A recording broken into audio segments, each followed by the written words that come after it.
Isso aí, estamos ao vivo. Boa noite, pessoal. Tudo bem com vocês? Bem-vindos aí a mais um webinar do Embarcados. Hoje nós trouxemos aí dois especialistas aí para abordar a engenharia por trás dos drones, tá? Então vai ser um webinar bem bacana. Eu peço que vocês deem o feedback aí, se estão ouvindo bem, tá? Isso ajuda bastante a gente aqui.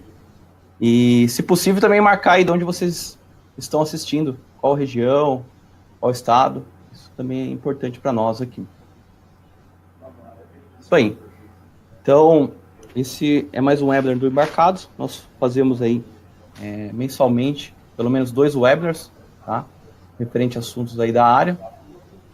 Então, para quem não conhece aí, eu peço aí que acompanhem, tá? Tem diversos webinars aí disponíveis e até o final do ano nós vamos trazer assuntos bem interessantes aí para vocês, tá? Antes da gente conhecer aqui os nossos convidados, vou fazer um agradecimento aqui à Mouser Electronics, tá? Ela é uma distribuidora de semicondutores e componentes aí, global. E para a gente que está atuando com eletrônica, eles dão um suporte muito bom aí, com incentivo aí de frete para o Brasil, tá? Então, se vocês precisam de alguma cotação aí, também é fácil, tá? Pedir para eles lá. Bem bacana, tem suporte via 0800 e por e-mail em português. Isso aí, tô vendo uma galera lá do Nordeste, do Norte, bem bacana, americana. O pessoal aí de Itajubá também, legal, São José dos Campos. Isso aí, galera.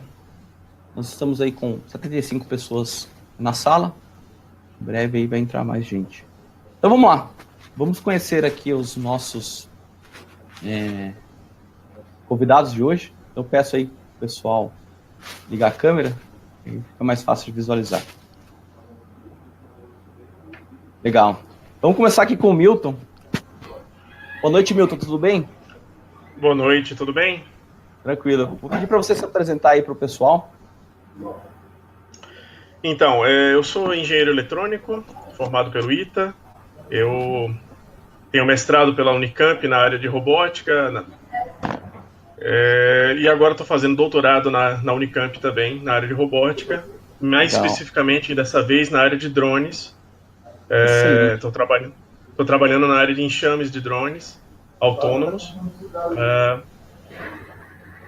Basicamente, eu coloquei aí que eu também sou empreendedor. Diga. Legal. Não, só cortando esse enxame é igual o que teve no Rock in Rio? Isso, exatamente. Legal. Só que é um jeito um pouco diferente, porque ele envolve... seria bem semelhante ao que teve no Rock in Rio e outros eventos. Só que na hora que a gente coloca em um local não controlado, não preparado, ele tem outros desafios, né? É uma das áreas mais pesquisadas em termos de doutorado no mundo, né? Tem algumas pessoas que são os especialistas nisso, alguns professores. Bom, eu coloquei aí que eu sou empreendedor porque eu também estou com 2 empreendimentos aí. Um deles é a IoT Bots, que é o que está no meu e-mail aí no final. É uma consultoria de internet das coisas e robótica, né? E, consequentemente, sistemas embarcados também, né? E aí eu estou atuando como um consultor nessas 2 áreas. E, em paralelo com isso tudo, eu estou montando minha empresa, que eu vou estar focado na agricultura, utilizando drones e utilizando inteligência, né? Como ainda não está estabelecida a empresa, eu não posso entrar em muitos detalhes, a gente ainda está montando o plano de negócios. Isso aí, sucesso, Milton. Obrigado. Legal. Agora vamos para o Rodolfo. Rodolfo aí representando a Black Bee Drones. Boa noite, Rodolfo, tudo bem? Boa noite, tudo bem, e vocês? Bom, eu sou atual capitão da área de mecânica da Black Bee. A Black Bee é um projeto de competição acadêmica da Universidade Federal de Itajubá e nosso foco é desenvolver drones autônomos para competição. Então, a gente participa de uma competição internacional que chama IMAV. Essa competição, cada ano ela passa um desafio diferente para a gente e a gente tem que completar esses desafios completamente autônomo. Então, são 2 categorias, indoor e outdoor, e como o Milton falou, quando você passa da parte outdoor para a parte indoor, você tem vários desafios aí, então a gente tem que desenvolver tecnologia para poder poder conseguir superar esses desafios de navegação indoor, de própria essa parte de enxame de drones esse ano foi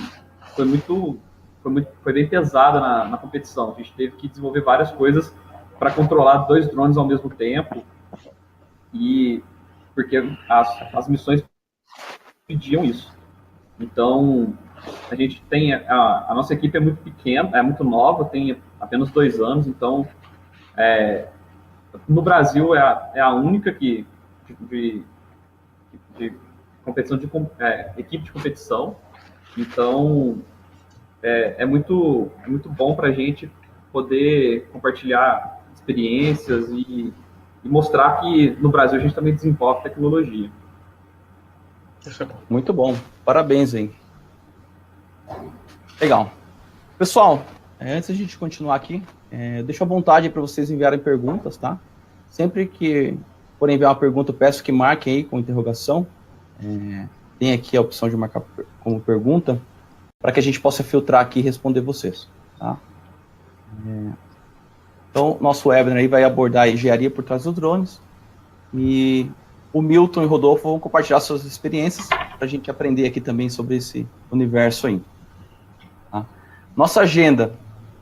Então, vamos entender o que são drones, os tipos de drones, arquitetura e funcionamento, tá? Tanto aí a mecânica e eletrônica, tá? Exemplos de aplicações.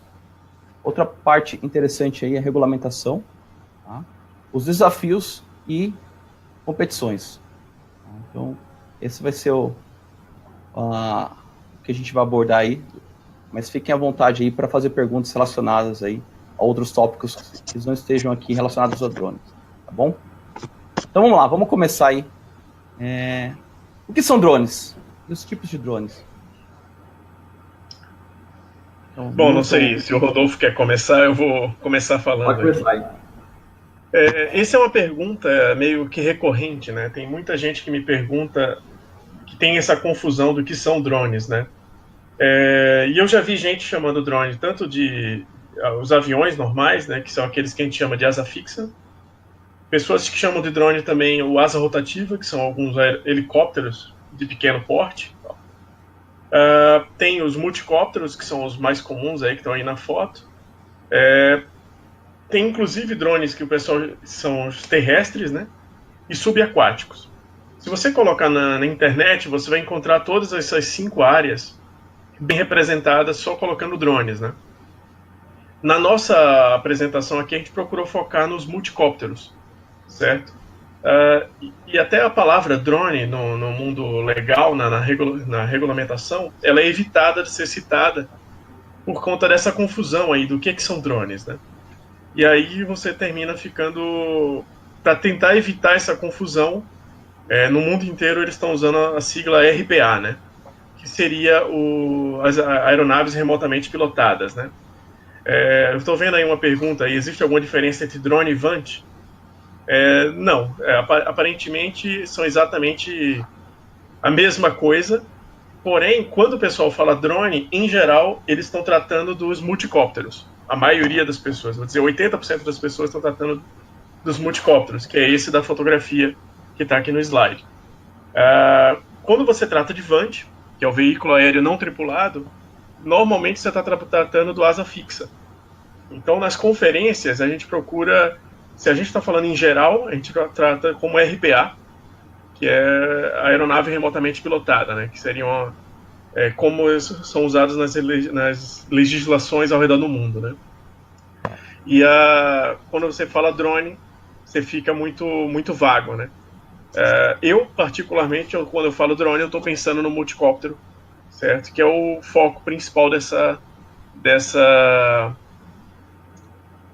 palestra, desse webinar. Eu também já vi muita gente ter dificuldade em diferenciar o que é drone de VANT. Nas conferências que eu já fui, em todos os lugares, eles acabaram separando dessa forma. Os quadrotores, asas rotativas como drone, e os asa fixa como os VANTs.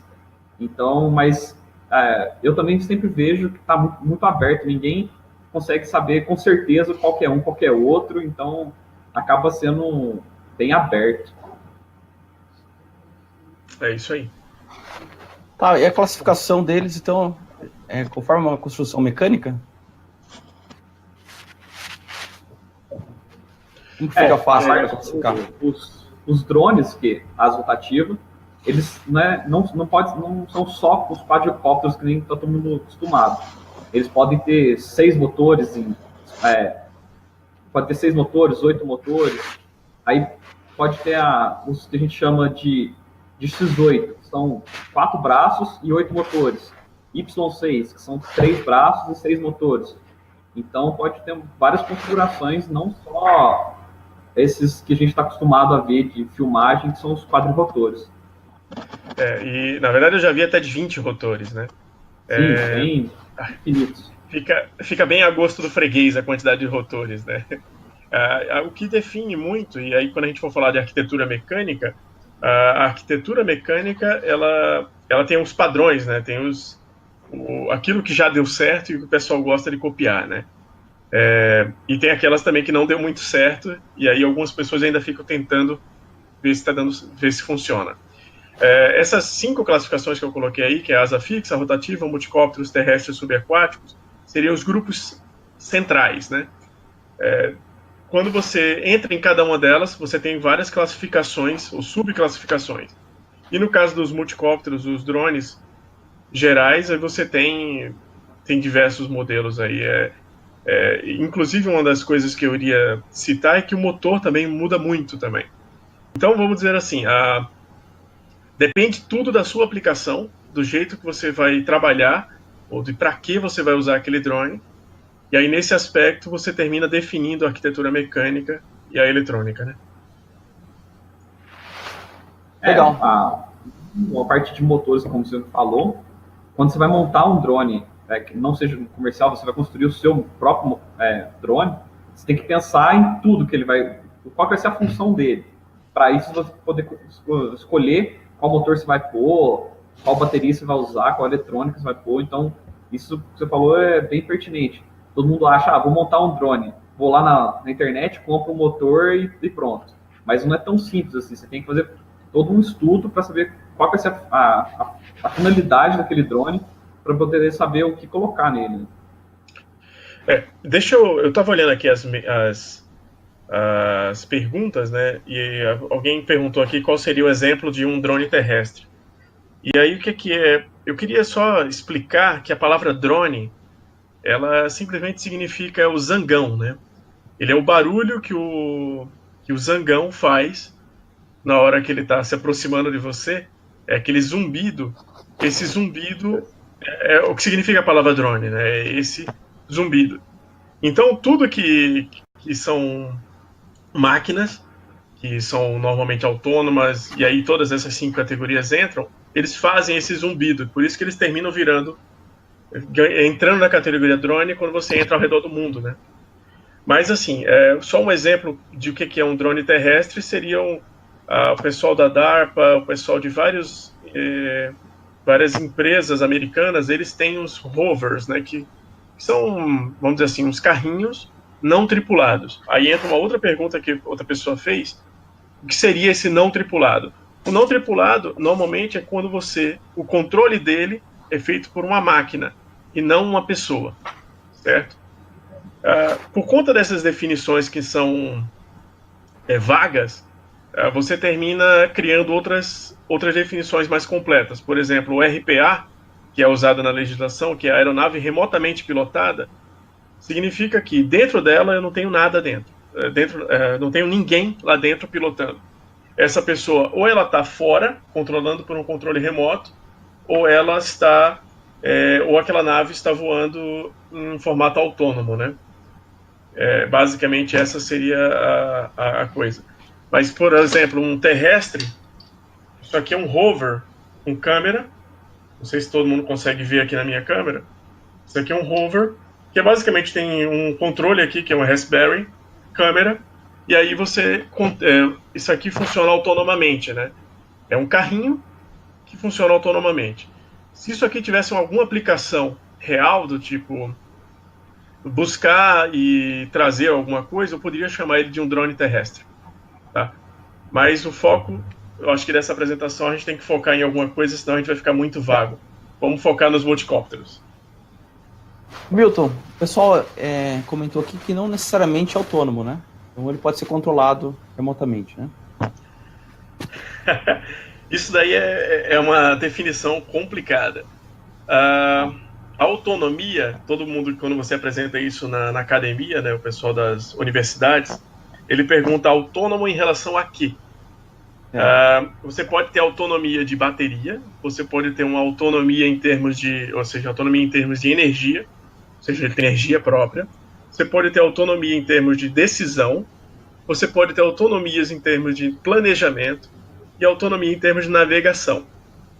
Quando a gente fala de um drone autônomo, e aí o Rodolfo ele pode dar mais detalhes, a autonomia em geral ela está em navegação. Tá? Claro que para chegar na navegação você tem que ter todas as outras autonomias. E a navegação ela seria a mais complexa de todas. Seria a navegação, seria a identificação de algum parâmetro real que existe no teu mundo. Aí aquilo ali é calculado, identificado, e aí você coloca isso em planejamento, toma a sua decisão e aí você navega, você voa seguindo aquela rota que você planejou. Isso é autonomia. Ou seja, a decisão e todo o processo é feito dentro do próprio drone pelo computador que está nele. Quando a gente fala do aeronave remota, ela pode ter também algumas coisas dessas. Por quê? Muito do controle da aeronave não é feita pelo controle remoto. Você tem muitos algoritmos que você pode estar rodando em paralelo, que pode estar colocando ela em modo autônomo. Deixa eu tentar explicar de um jeito mais simples. Na legislação brasileira, é proibido o voo autônomo. Isso aí, quando a gente for lá na regulamentação, a gente vai falar um pouco melhor. Só que é permitido o voo automático. Qual é a diferença do autônomo para o automático? O autônomo, ele presume que não tem ninguém segurando um controle remoto. Ninguém. O controle remoto ele pode até existir, mas ninguém está segurando ele. Ou então ele não tem efeito. Isso é autonomia completa. Quando você trabalha em vários campos de aplicação, né, como por exemplo a área de agricultura, você termina você monta num mapa qual o trajeto que o seu drone vai fazer. E sendo assim, a gente traça esses waypoints, marca, e o drone faz isso sozinho. Ele decola sozinho, voa sozinho e pousa sozinho. Qual é a regra da legislação brasileira? É que tem alguém segurando um controle remoto, tal que, se o drone enlouquecer e ele começar a fazer uma coisa que não estava planejada, o piloto ele consegue tomar o controle para si e fazer o pouso ou fazer uma outra trajetória. E aí isso na legislação brasileira é chamada de automático, não é o autônomo. Então, não sei se ficou claro aí, não sei se o Rodolfo tem um exemplo melhor aí do que é o autônomo. Eu tenho até um vídeo aqui que eu filmei na competição desse ano, que mostra um voo de um drone automático. Você vê que tem as pessoas com controle, se qualquer coisa eles podem tomar o controle, mas é bem isso que você falou. O voo autônomo é aquele voo que você programa o drone, toda a parte de tomada de decisão ele está nele, e ele voa literalmente sozinho, não tem ninguém pode interferir no voo dele. Ele toma todas as decisões. Esse é estritamente proibido no Brasil, como o Milton disse. O que a gente pode fazer aqui é um voo em que tem um piloto acompanhando todo o voo e a qualquer momento ele pode tomar o controle da aeronave e fazer qualquer tomada de decisão humana. Então, é bem isso que você falou. E não sei se compensa mostrar o vídeo de um voo. Vamos deixar para a hora da apresentação, né, Beleza. Aí fica legal com o tema. Vamos antes mostrar aqui para o pessoal arquitetura e funcionamento. Acho que é uma área bem interessante aqui. Então, falar aí da mecânica, eletrônica e software. Então, como é que você tem algum exemplo aí, Rodolfo, de projeto mecânico? Eu tenho Pode falar um pouco sobre os materiais? Então, na equipe a gente faz todo o projeto mecânico e de programação dos drones. Então, por exemplo, todos os drones que a gente usou esse ano, eles foram projetados no software de CAD e feitos pela equipe. Então, daqui a pouco eu posso até mostrar os projetos desse ano, mas basicamente a estrutura, como no começo, ela respeita uma forma pré-determinada, que, por exemplo, os quads, eles podem ser quads em X, que é como esses dois exemplos que estão no slide, ou eles podem ser em cruz, que é um braço na frente e os dois braços do lado e um braço para trás. Essa é a forma básica de quadro rotor. Aí você pode aumentar ele, aumentando o número de motores, transformar em hexa, e assim vai depender da forma, da utilização que você quer e o tamanho que você quer. Então, a parte estrutural, ela acaba tendo que respeitar uma forma pré-determinada por causa do firmware que vai embarcado na placa controladora, que geralmente ela pode ser uma Pixhawk, uma NASA, que é a da DJI. Você pode ter a CC3D, que é uma controladora aberta, que geralmente o pessoal usa em drone de corrida. Então tem várias eletrônicas que a gente tem disponível que a gente pode usar. Ou então você pode simplesmente fazer a sua própria eletrônica, porque essas eletrônicas básicas, elas são basicamente um microcomputador Arduino que tem embarcado nela um firmware de controle. Então, muita gente acaba fazendo isso, a própria eletrônica, e só embute o firmware nela. Na parte de software, você pode usar um microcomputador em paralelo com a placa controladora, que é o caso que a gente faz. A gente já usou um microcomputador que chama Odroid. Ela é basicamente ela tem um poder de processamento de um celular Galaxy S6, então é um processamento bem grande. Mas ultimamente a gente está usando muito a gente está começando a usar a Dragon Board. Só que o diferencial de usar a Dragon Board da Qualcomm é que a gente consegue fazer, ela tem um shield que você coloca na Dragon Board, e nesse shield ela faz o controle de voo e faz todo o processamento de imagem, tomar decisão na placa controladora. Então você não precisa fazer, porque antes a gente usava a Pixhawk em paralelo com a Odroid. Então a Odroid captava todas as imagens, tomava as decisões e mandava por serial apenas o controle para a Pixhawk. Era basicamente como os controles que a gente tem no controle remoto. Para um lado, para o outro, gira no eixo. Basicamente isso que a Odroid manda para a Pixhawk. Usando a Dragon Board, a gente tem esse controle de um nível a menos. A gente não tem a interface de comunicação entre as duas placas. A gente consegue fazer essa comunicação direto. Então, facilita. Então, as tomadas de decisões são bem mais precisas, né? Legal.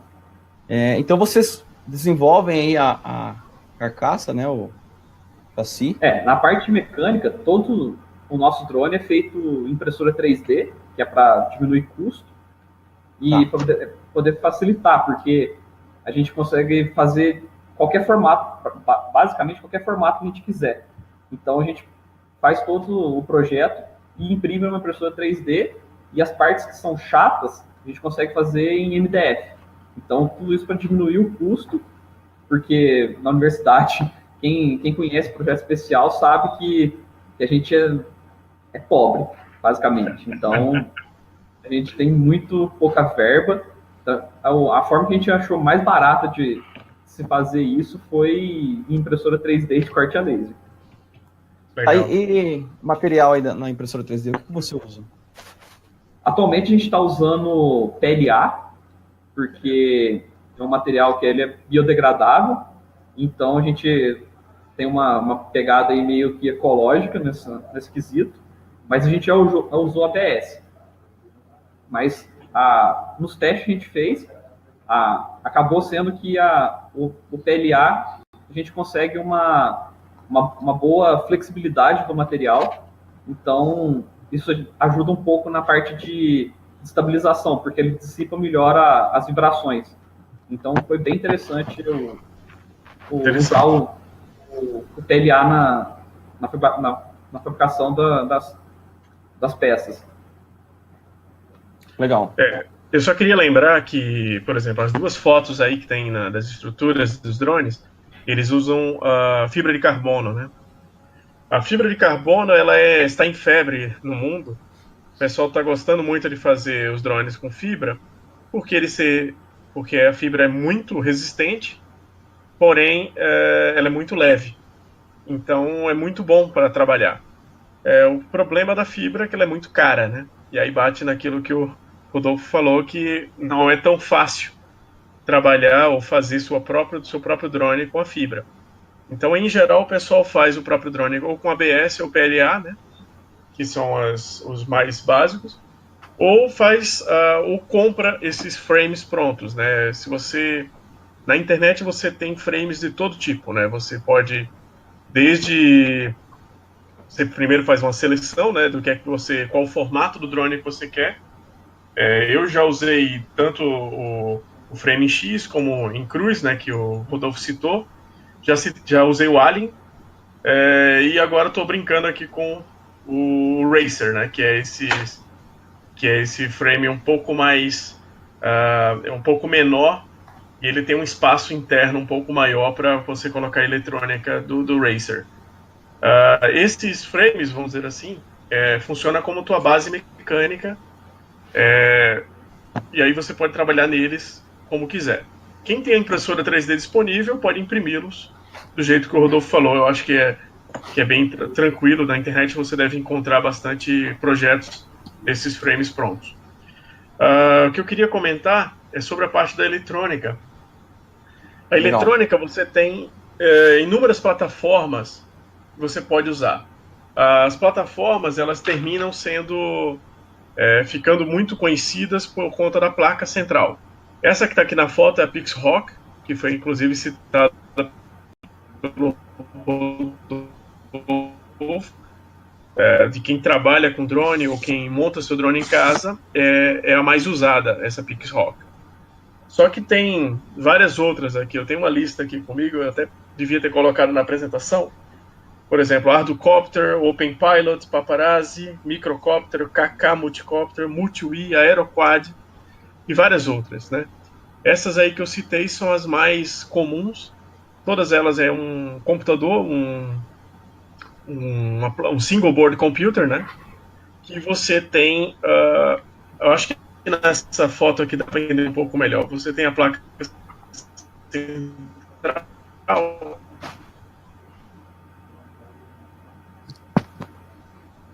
Ih, acho que travou o Milton aí. Acho que o meu travou. Vamos ver se ele volta. Até onde vocês ouviram? Na hora que você começou a falar de explicar PixHawk. Tá.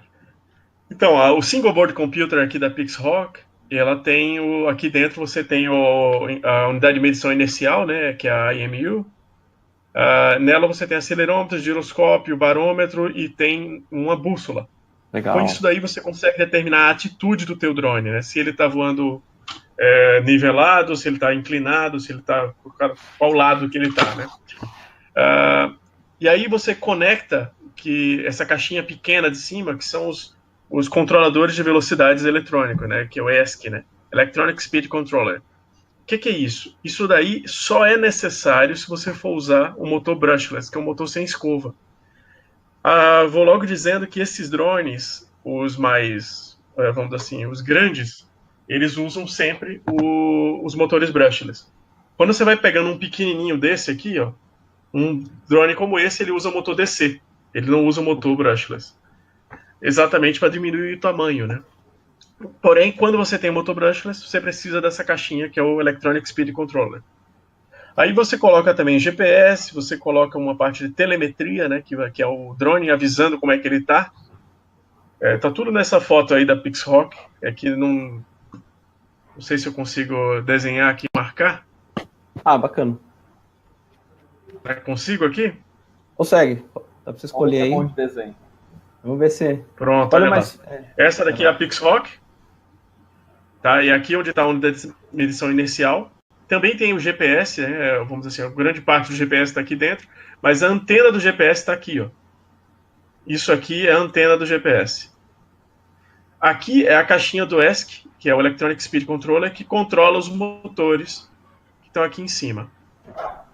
Então essa caixinha aqui é uma das partes mais importantes, porque ela é exatamente, vamos dizer assim, a confiabilidade do teu drone está quase toda aqui. É esse cara aqui que queima, tá? Em geral, quem queima são os Speed Controllers. Não é o motor que queima, também não é PixRock que queima. E pra você ter uma ideia, esse tem, quando você usa uma placa controladora que é a Arduino Pilot, o ESC tem o mesmo microcontrolador que a placa controladora.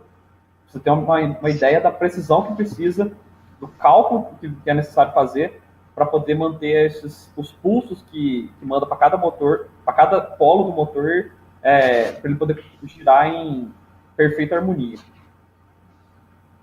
É isso aí. Aqui é a parte rádio, né? Que é para receber o rádio aqui, receber o comando do teu rádio. E tem a telemetria, que é esse pedaço aqui do lado de cá. Então, nessa foto, ele tem quase tudo que é usado para o drone, né? Claro que não dá para esquecer da bateria, que está aqui em cima. Bateria é um dos maiores custos dos drones. Isso é o central. Eu lembro que teve uma pergunta que exatamente queria saber se a quantidade de motores estava relacionada com a carga, né? E aí eu vou dar uma resposta que, vamos dizer assim, a quantidade de motores está relacionada com a aplicação.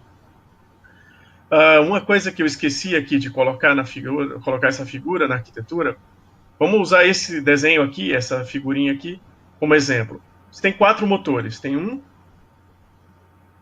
aqui, 3 aqui na ponta e 4.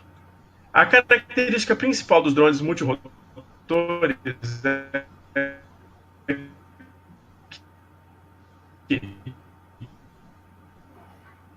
Travou de novo.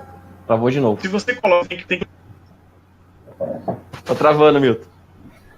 Ok, até onde vocês viram? Na hora que você começou a falar. Sempre na hora que começa. Agora vai. Ok. O meu desenho aqui do rotor apareceu? Apareceu. Pode continuar daí. Tá, então se você coloca um rotor por um lado... Travou de novo. O outro tem que estar cruzado, né? Bom, acho que eu posso tentar explicar para ele o que é. O Milton tá travando. Isso. O que ele quer dizer é que cada braço do motor ele tem que ter uma hélice girando para um lado. Para poder... por exemplo, um lado... você começa com um lado sendo horário, o próximo tem que ser anti-horário. Aí horário e anti-horário. Aí agora vamos ver se você consegue concluir o raciocínio. Então, a ideia de fazer essas compensações é exatamente para você tirar o momento angular que é gerado pelo motor. Quando você gira ele, é como se a base dele estivesse girando para o sentido contrário. Então, você precisa compensar esse giro automaticamente. Num helicóptero, você tem a hélice da cauda, né? Aquela hélice da cauda, ela funciona exatamente para compensar o giro do rotor principal. Então, você tem aquele rotor secundário. No caso do multicóptero, você faz essa compensação. Só o que acontece com essa situação? Se você tem qualquer problema com um desses braços, um desses vai no chão e vai se acabar. Então, você termina sendo obrigado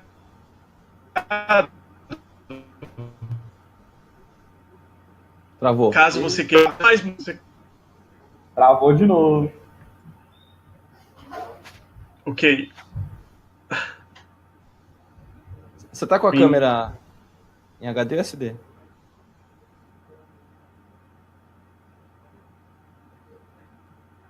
Tá.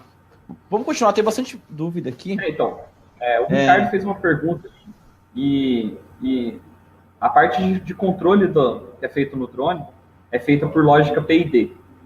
Cada dentro da controladora tem várias malhas de P&D e cada uma controla uma coisa. Tem uma malha de acelerômetro, na verdade, você tem uma malha para o yaw, uma para o pitch, para o roll.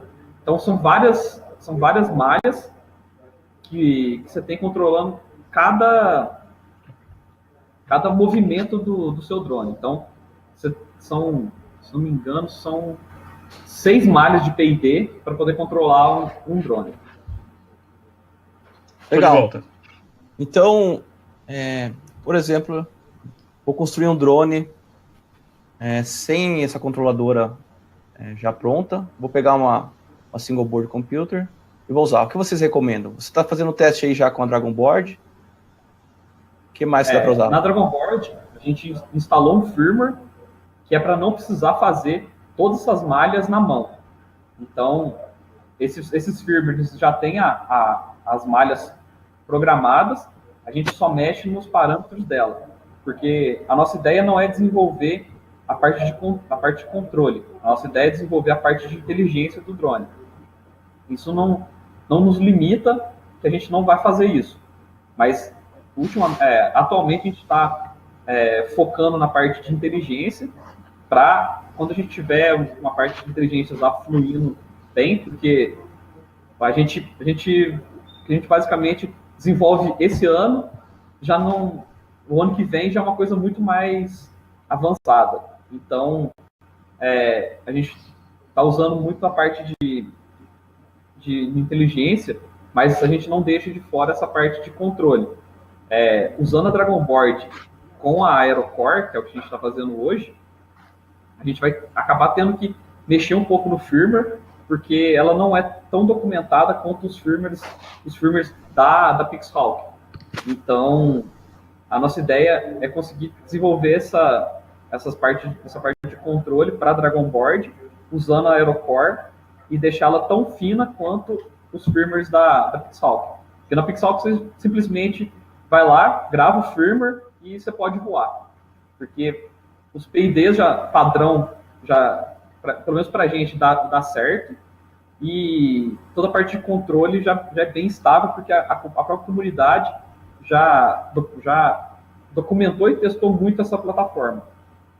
Já usando a Dragon Board com a AeroCore, que é o que a gente está começando a fazer agora, tem muito pouca documentação. Então, a gente vai ter um probleminha aí, mas espero poder desenvolver com tranquilidade. Tá, e lá na Dragon você está usando o Linux? Na Dragon Linux. Tá. Na verdade, uma das coisas que eu queria comentar...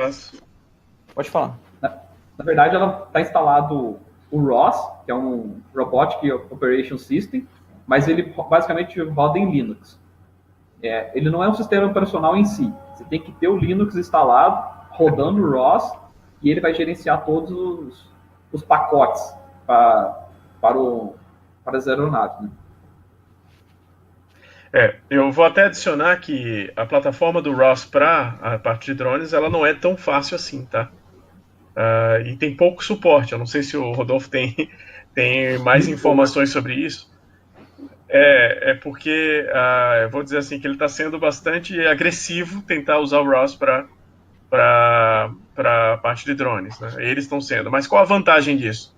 É que o ROS dá muito mais flexibilidade para você montar as suas aplicações, né? Existem várias outras plataformas,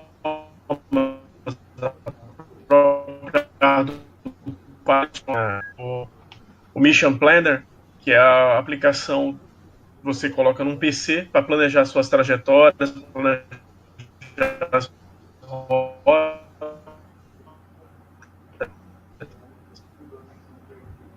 O Milton, travou de novo. Mas respondendo o que você estava falando, a gente está usando o ROS, por quê? Porque justamente o ROS nos permite essa liberdade de usar a inteligência artificial para poder comandar o drone. Isso aí talvez está formatado hoje. Acho que até caiu. Então a gente usa o ROS para justamente isso, a gente poder acoplar todos os sensores e conseguir fazer todo o comando que a gente precisa com inteligência artificial. Então, roda algoritmos de inteligência artificial no ROS e o ROS consegue mandar esses comandos, esses parâmetros muito mais facilmente para o drone. Então, hoje o ROS é muito usado na parte de robótica terrestre, porque você só tem o grau de liberdade aí de ir para um lado e para o outro, vamos falar assim. Agora, no drone, você ainda tem que controlar a altitude dele, a posição em 3 dimensões. Isso é muito mais difícil. Então, realmente, quando a gente fala que a gente está usando o ROS em drone, todo mundo fala, vocês são loucos. Mas, para a gente, é a única forma de conseguir usar a inteligência artificial para controlar um drone. Antes, a gente usava eu não sei ao certo o nome, mas a gente usava OpenCV e fazia os programas em Python, eu acho. E a gente chegou, era uma biblioteca. A gente chegou no final dessa biblioteca, porque a gente precisava desenvolver coisas que essa biblioteca não dava suporte. Por isso que a gente teve que migrar para o ROS, para a gente poder conseguir fazer com a inteligência artificial no drone. Então, foi a única alternativa que a gente achou para poder acompanhar o desenvolvimento da nossa competição. Legal. Ô Milton, você desligou sua câmera? Não voltou ainda. Tá, você já viu alguma aplicação usando o MATLAB? Já. Na nossa competição, teve uma equipe que eles desenvolvem, eles se baseiam no desenvolvimento deles em MATLAB. Então, toda a parte de controle, de inteligência artificial foi feita toda no MATLAB. Só que é muito mais complexo. O MATLAB você tem menos documentação, principalmente para drone, do que o ROS. Então, é muito mais difícil desenvolver um software de inteligência artificial no MATLAB do que você desenvolver em cima do ROS. Bacana. A gente falou aqui bastante de arquitetura com Linux embarcado, mas também usa-se bastante com microcontrolador. Cara, o microcontrolador, em que sentido você fala? O controle. Onde que o microcontrolador entra, onde o Linux embarcado é melhor? Basicamente, você tem 2 coisas distintas. Você tem a placa com o microcontrolador para fazer a parte de controle do drone, e você tem uma outra placa, que no caso, vamos citar a Odroid, que você faz a parte de inteligência. E uma comunica com a outra via serial. Então, você tem um micro fazendo o controle do drone dentro da Pixhall, e você tem outra placa, basicamente um microcomputador que roda os programas, os algoritmos de inteligência artificial. Legal. Então, talvez é interessante uma arquitetura com core assimétrico, talvez algo desse tipo, onde tenha um processador e um microcontrolador. Aí elimina essa comunicação serial aí. Sim, é algo que a gente está tentando fazer com a Dragon Board. Porque excelente. Você não vai ter essa interface serial de comunicação. A gente consegue jogar tudo na Dragon Board e ela joga direto na Aerocore, que faz o controle do drone. Tá, legal. Só para deixar claro, o que seria o Aerocore? O Aerocore é basicamente a Pixhall. Só que ele vai acoplado em cima da Dragon Board. Beleza. Então você tem na Aerocore, você tem o firmware de controle, com todas as malhas de controle lá.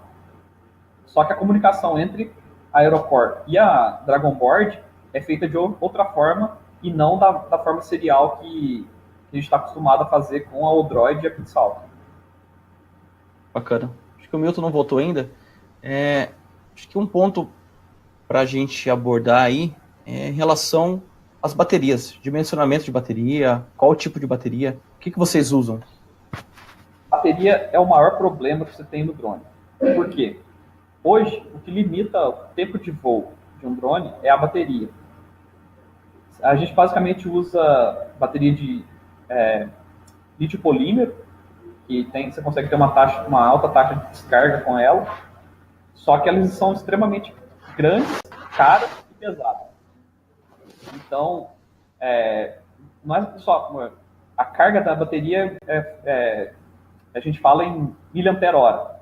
Não adianta você aumentar a carga dela, porque ela vai aumentar o peso. Então, você aumenta a carga, mas você aumenta o peso, você mantém a autonomia dele na mesma. A gente já fez vários testes, tipo, pega uma bateria de 6.000 mAh, você tem lá uma autonomia de 20 minutos. Coloca uma bateria de 10.000, você ainda continua tendo a mesma autonomia. Por quê?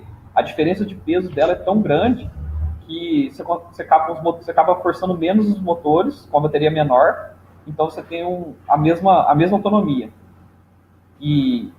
Só que você usando isso no drone, a bateria, hoje em dia, se você for comprar uma bateria de boa qualidade, você vai pagar aí muito caro, mais de R$500 aqui no Brasil, uma bateria de boa qualidade. E se você for usar uma de qualidade inferior, você vai perder ela em pouco tempo, porque esses motores eles consomem tanta corrente que eles desgastam a bateria muito rápido. Então você vai acabar deteriorando a sua bateria muito rápido. E esse é um grande problema que a gente tem hoje com os nossos drones, é isso. Realmente a bateria, porque a gente gasta muito dinheiro comprando uma bateria e ela acaba perdendo ela não consegue fornecer a carga por muito tempo, porque ela já se deteriorou. Legal. Milton voltou. Vamos ver se agora vai, Milton. Então, só queria lembrar eu vi uma pergunta perguntando se podia, se tinha alguém usando FPGA, né, para controlar drones. A resposta é sim. Existem alguns projetos que o pessoal usa.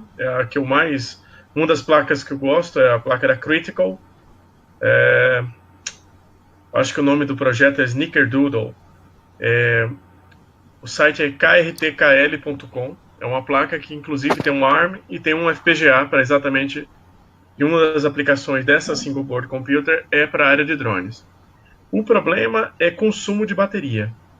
Só dando continuidade do que o Rodolfo estava falando, você tem que pensar muito bem se vai valer a pena colocar ele para controlar teu drone, se ele vai consumir muito mais que um outro computer, né?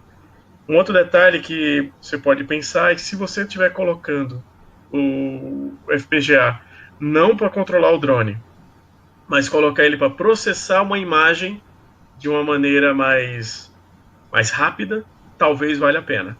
Aí vai depender da tua forma que você trabalha com as imagens. Vai cair no caso que a gente usava antigamente com a Odroid. A Odroid também consome muita bateria.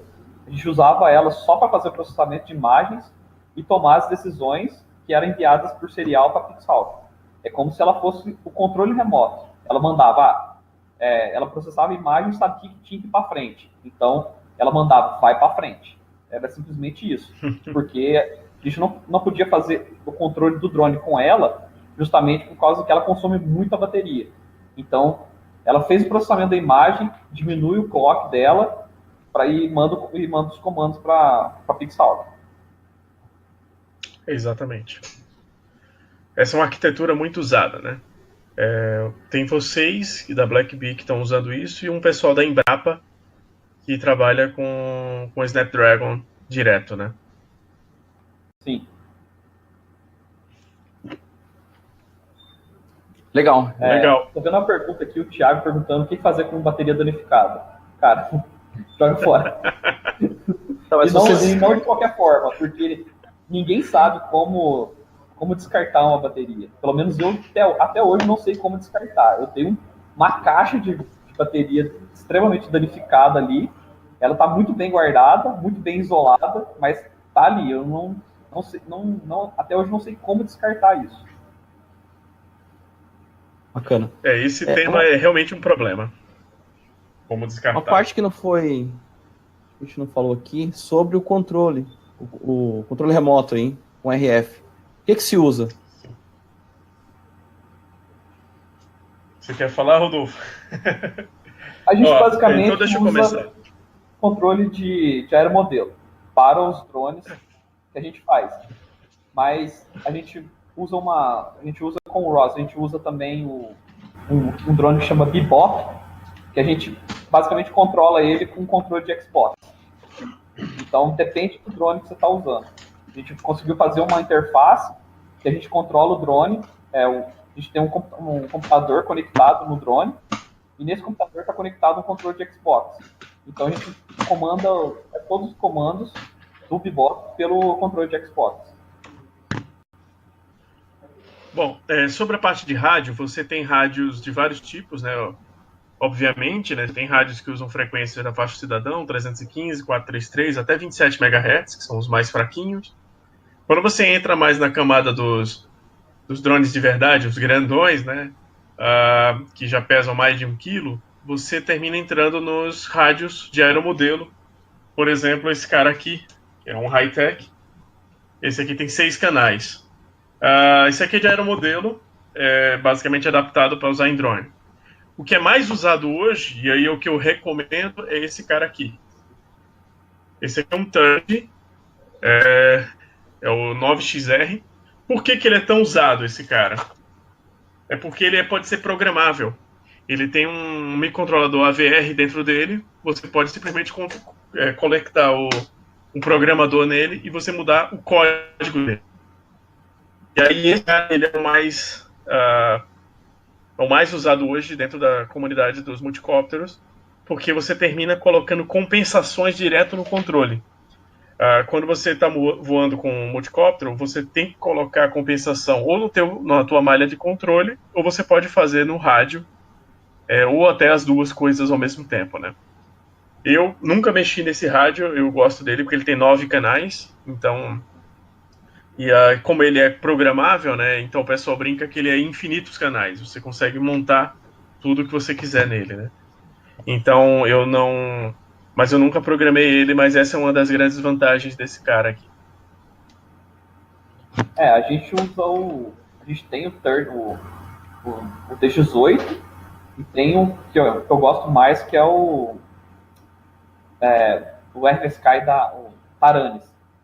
O Taranis você consegue ter um controle muito melhor. Ele o receptor dele é muito mais confiável do que os que usa da Turnish, e ele tem infinitos canais também. Você pode multiplexar ele e ter infinitos canais. O Aranis eu acho que é o mesmo desse aqui. Ele é o mesmo circuito. Ele só muda a carcaça. O que eu ia mencionar sobre esses rádios a Anatel tem regras específicas sobre rádio, né? Então esses rádios eles têm que estar homologados para o teu drone poder voar no Brasil. Sendo assim, algumas marcas não têm essa homologação. Tá? Então vale a pena pesquisar isso muito bem antes de sair voando, antes de sair comprando, investindo no rádio, porque o rádio é caro, né? E as marcas chinesas, elas são bem mais baratas, mas elas muitas vezes não têm homologação da Anatel. E aí quem voa mais comercialmente termina apelando para Futaba e Hightech, que são as marcas mais caras, mas as mais bem estabelecidas no mundo hoje. Exatamente por conta do selo da Anatel. Taranis aí está em torno de R$ 1.800 com o controle da Taranis. Mais o receptor, que é R$300. Eu não conheço se a Taranis é a homologada na Anatel, você sabe dizer? Legal. O Taranis é o mais usado em racing, porque o pessoal consegue ter um controle muito mais preciso, porque os controles deles é mais duro. Então você consegue maior precisão no controle. Sim. Tem uma pergunta aqui do Thiago, se vale a pena desenvolver o controle remoto. Travou de novo? Travou. Quem travou? Fui eu dessa vez ou o Fábio? Não, foi o Fábio. Acho que agora ele voltou. Aí, Fábio. Aí agora. Internet no Brasil, aí. Eu tava perguntando aqui, uma dúvida aqui do Thiago, se vale a pena projetar aí o seu controle, o seu rádio. Eu acho que não. Não sei se o Rodolfo tem alguma outra opinião aí. Eu não faria isso. É uma tecnologia. Exatamente, tem muita coisa melhor. E esses controles já são todos digitais, né? Então, eles são fáceis de usar, fáceis de programar, fáceis de configurar. Você conseguir uma coisa melhor que essa, vai dar muito trabalho. E ainda você teria que homologar esses controles, né? Então, não vale a pena. E uma outra coisa é que esses controles têm protocolos de conexão que você, a partir do momento que você conectou, a placa reconhece e você consegue voar sem interferência, porque ele tem a comunicação dele ali, e se ele precisar, ele troca de canal para poder continuar em um canal que não tem interferência. Então, você conseguir desenvolver um controle que faça isso, eu acho muito difícil, e você vai acabar gastando muito dinheiro e muito tempo para fazer isso. E uma outra coisa é que muitos desses controles, se ele perdeu a conexão, o drone toma certas decisões, como simplesmente pousar, voltar para o ponto que decolou. Então, ele tem essa inteligência de saber o que fazer se você perdeu a comunicação. E eu não sei se você vai conseguir desenvolver um controle que consiga todos essa inteligência que já tem, né? Exato. Tá, antes de a gente passar para o próximo tópico, tem uma pergunta aqui em relação ao filtro de Kalman para estabilizar. Onde que é usado? Usa-se? É necessário? Usei. Nunca usou? Aqui na equipe a gente nunca usou isso, não. Só P&D? Só o P&D que já está no firmware. Pra gente você usar a parte de sensoramento para poder estabilizar, para a gente é muito mais interessante. A gente usa sensores que façam com que ele estabiliza, do que você mexer na parte de controle dele. O filtro de Kalman, ele pode ser usado, tem muita gente que usa, mas não é um mal necessário, né? Eu acredito que o Kalman ele fica, vamos dizer assim, necessário quando você trabalha com muita autonomia mesmo, né? Apesar que o Rodolfo ele também trabalha com autonomia e ele não usa o Kalman. Mas o Kalman, a função dele é exatamente, não sei se todo mundo sabe, né? Ele é feito para fazer quase que uma fusão de dados, fusão de atuação. Você tem a máquina a unidade de medição inicial que está lá captando os dados, você também tem outras informações. Quando você fala do drone da DJI e de outros drones, você tem informações tanto de GPS como de posição, com ultrassom e outros sensores, e aí você termina juntando isso tudo através do filtro de Kalman. É uma técnica, vamos dizer assim, totalmente estabelecida, muita gente usa, dá um pouco de trabalho para ajustar ela, mas dá para usar. Eu particularmente também não uso, exatamente pela dificuldade de ajuste. Mas eu penso em usar no futuro, sim. Legal, muito bacana, conteúdo bem interessante aí. E aí, só para resumir aí, se alguém quiser começar aí com drones, né, o que vocês recomendam aí de um kit mínimo? O que deve ser comprado de sensor para dar os primeiros passos aí? Pensando em fazer um drone. É difícil, porque vai depender do quanto você quer gastar, do que você, como você quer começar. É bem complexa essa pergunta. Muita gente já me fez essa pergunta, mas eu falo, cara, quanto você quer gastar? Já teve algumas perguntas aqui em relação a isso, ao custo de um modelo desses aí que está no slide. Dá para ter ideia? Olha, também não dá. Não, dá sim. O slide central, a foto central aqui do PixHawk, esse drone, essa arquitetura sem a parte mecânica, né? Se você pensar, esse daí você vai gastar algo em torno de uns $800, tá? Porque todos os componentes que estão aí são muito caros. Aí você vai gastar também com a estrutura em geral, o frame ele é muito barato, você vai gastar no máximo $100 pelo frame. Então você está falando de um drone na faixa de uns $900. os preços, em geral, eu falo dólares porque tudo vem importado, né? Quando você fala de um drone racer, que é um drone nesse tamanho, nesse formato, que é o formato da terceira figura aqui do slide, esse daí, ele tende a ser mais barato. Exatamente porque ele é mais descartável, tá? Quanto mais barato o drone, mais descartável ele é.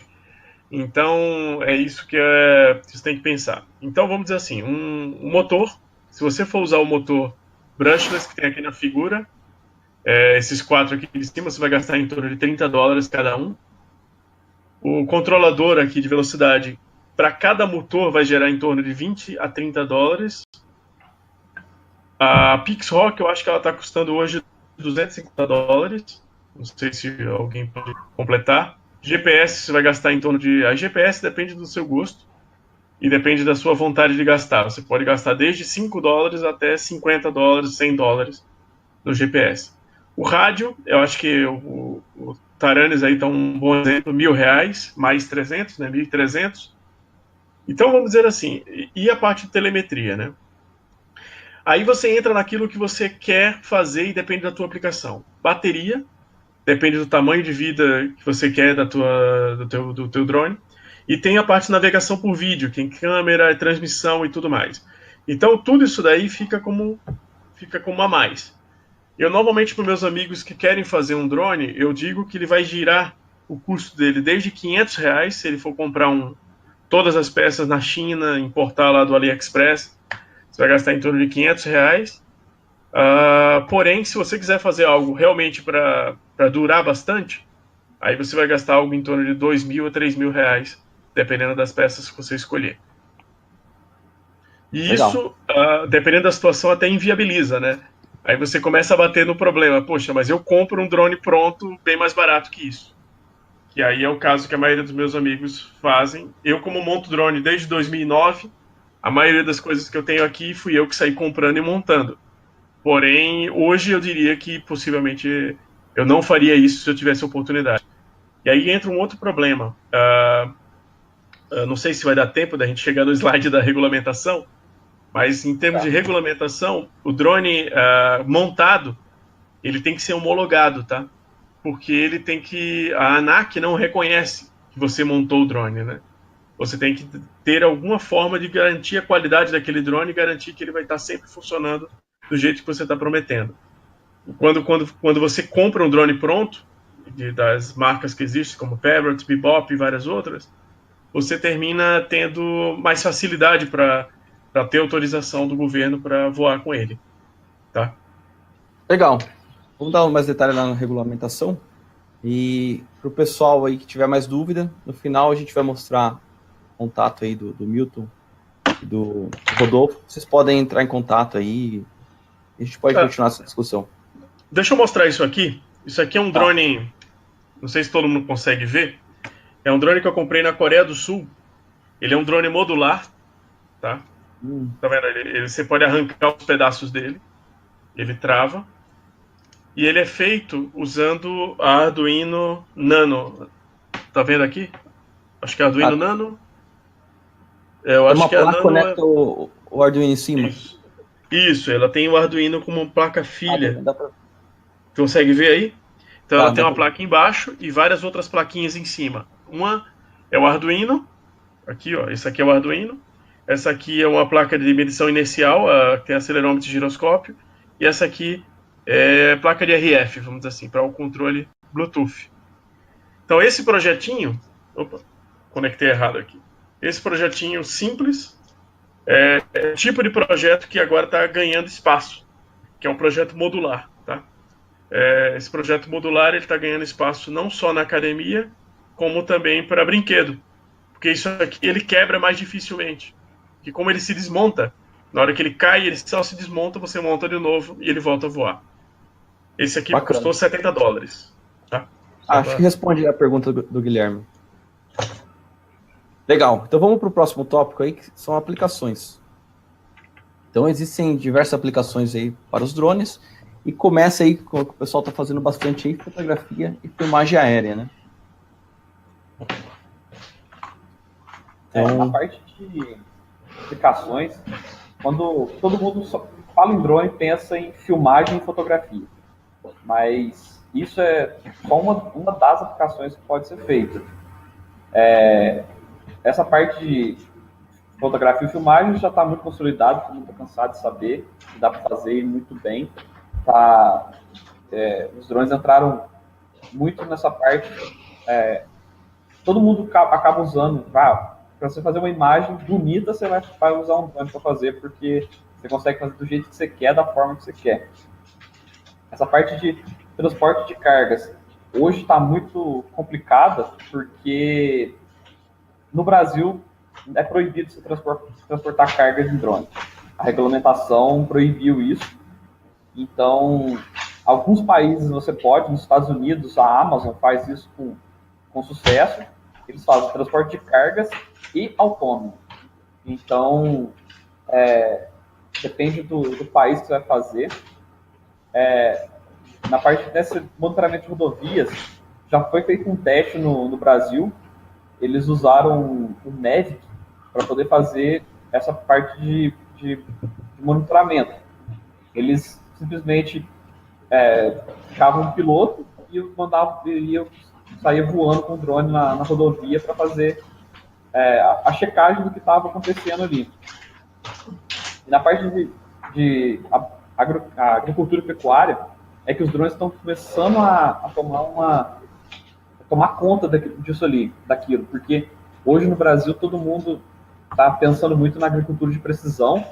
Legal. E com os drones você consegue fazer toda a parte de levantamento topográfico só com o drone. Você simplesmente põe uma câmera multispectral. Na verdade, fazer a parte de topografia você faz com câmera normal. Você tem um GPS RTK e você consegue para precisão nas coordenadas geográficas, e você só simplesmente sobrevoa a área, faz um mapa e pega essas.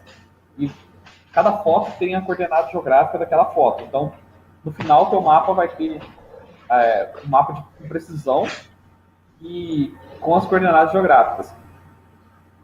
E a parte de geoprocessamento, que acabaram de perguntar aqui, sim, você consegue fazer geoprocessamento com o drone com muito mais precisão do que o GPS.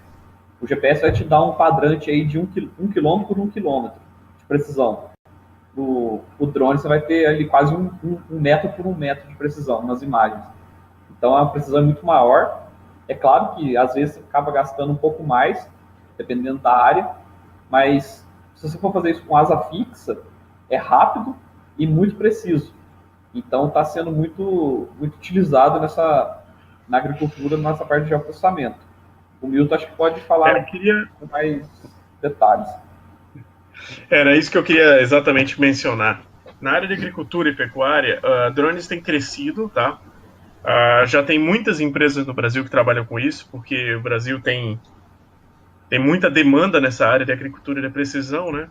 Basicamente, tem diversas atividades na agricultura, se você for pensar. Você tem desde a parte de mapeamento, né, georreferenciamento, você tem identificação se a planta ela tem vitalidade, se ela está faltando alguma coisa, se está com pragas. Isso tudo tem vários índices que vem vamos dizer assim, do sensoriamento remoto, que era o pessoal que fazia isso antes com imagem de satélite ou até imagem de avião tripulado, né? Então tem muita herança, e agora o pessoal está trabalhando em mudanças nessa área para conseguir, inclusive, novos parâmetros. E esses novos parâmetros estão surgindo das câmeras especiais, que são as multispectrais, já citadas pelo Rodolfo, e das hiperespectrais. Basicamente, as multispectrais e hiperespectrais, elas veem cores a mais. Pegando de um jeito muito chulo, né, de jeito de falar, quase que é bem assim. A gente vê cor vermelho, verde e azul, o RGB. As multispectrais, ela vê mais raias, como se fossem outras cores, outras faixas, né? E aí você tem desde infravermelho, você tem outras bandas. E quando você fala de hiperespectrais, ela vê ainda muito mais. Então, você, na hora que coloca essas câmeras, você aumenta a possibilidade de retirar informações daquela imagem. E é isso que a agricultura está trabalhando hoje, né? Atualmente, a gente tem no nosso fórum de drones algo em torno de 700 empresas cadastradas. Eu chutaria que pelo menos metade dessas empresas são da área de agricultura. Mas basicamente o que o pessoal faz é comprar o drone, comprar o software de processamento e sair voando e processando, tá? Para pecuária, em geral, é contagem de rebanho. Esse é o tópico principal. Aí eu esqueci de falar, de agricultura também você conta a quantidade de plantas que deram certo, plantas que morreram, conta a copa das árvores, para você tentar estimar a quantidade de produção que você vai ter, né? Tudo isso é para você, na hora que... É um detalhe que é curioso, né? Tanto agricultura e pecuária, você vende antes de ter o produto, né? O pessoal vê o preço do boi, o preço do milho, da soja, na Bolsa de Valores e termina vendendo antes de ter a produção. E aí ele precisa ter uma estimativa de como vai ser a produção dele para ele poder vender. Porque se ele não conseguir aquela safra, ele vai ficar em maus lençóis. Vi uma pergunta aqui da Valkyria sobre pulverização. Sim, existem drones específicos para pulverização. Ainda são poucos, tá? Não tem muitos drones, porque a pulverização ela carrega, você tem que carregar o pesticida ou herbicida, né? E aí nesse caso você carrega uma carga a mais. Você está falando de uma carga de 2 quilos até 10, 20 quilos. E aí isso aumenta o tamanho do teu drone. O drone comercial que hoje está crescendo nessa área é o próprio DJI, o Agro 3. Esse drone, ele é Agris 3, né? Esse cara, eu acho que ele tem quantas hélices? Você lembra, Rodolfo? 6. Ele é um octa. São 8. São 8 hélices, né? Então esse cara, ele faz pulverização e ele aguenta a carga, eu acho que é até 10 quilos. 15. Ou 10 ou 20 quilos. 15 quilos, fechou. Então, esse tipo de drone ele é muito específico. Pouca gente usa ele, tá? Porém, ele é caro para burro. Acho que ele está girando em torno de 60 mil reais hoje. Porém, ele é um nicho de mercado que está crescendo, né? Não sei se o Rodolfo quer continuar, e eu posso continuar aqui sobre combate a incêndios. Só informação aí, ao mercado tem bastante empresa prestando serviço para agricultura, por exemplo, que é uma área interessante no país. Sim, tem aquilo que eu falei, tem em torno de 700 empresas no Brasil que trabalham com drones. Eu chutaria que pelo menos metade são de agricultura, mas isso é um chute meu. A gente está começando a fazer pesquisas dentro do fórum de drones, aí tem uma... Se alguém quiser participar, me manda um e-mail que eu apresento vocês a plataforma. A gente tem um fórum de empresário de drones e tem fórum de drones, aplicação de drones e de regulamentação, onde a gente discute quem está na área ou quem está querendo entrar na área, quem está em busca disso, de melhorar esse mercado. Então a gente tem muitas empresas trabalhando especialmente em agricultura. Eu acho que é a área do Brasil que tem mais gente trabalhando. Uma observação é que essa área de agricultura não é forte só no Brasil, tá? Estados Unidos é um país que tem muitas empresas trabalhando na área de agricultura, e todos os países que têm agricultura de precisão terminam usando bastante, né? O Brasil talvez tenha ficado por último, porque você tem muita pecuária extensiva aqui, tem muita agricultura sem ser de precisão, né? O Brasil está um pouco atrasado nessa incorporação da tecnologia. Passando para o próximo tópico lá, que é combate a incêndio, esse é bem fácil de explicar. Basta você colocar uma câmera térmica. Basicamente é uma câmera que vê infravermelho com um filtro, né? Você consegue ver onde tem incêndio numa mata ou em algum lugar. Com isso daí você consegue identificar exatamente onde é que é o foco, onde o incêndio está centralizado. E se seu drone consegue carregar água, você consegue jogar lá localizadamente, você consegue colocar água ou colocar qualquer outra coisa para combate a esse incêndio. Mas em geral o drone ele é usado mais para localização de onde está o foco do incêndio e não para o combate com água ou qualquer outra coisa. Essa parte de combate a incêndio, geralmente o pessoal A ideia é que você conseguir identificar o foco antes dele tomar proporções grandes. Então, se você tem uma área que você tem uma grande incidência de incêndio nela anualmente, a ideia é você sobrevoar essa área com o drone, com as câmeras térmicas e identificar se está tendo foco ou não.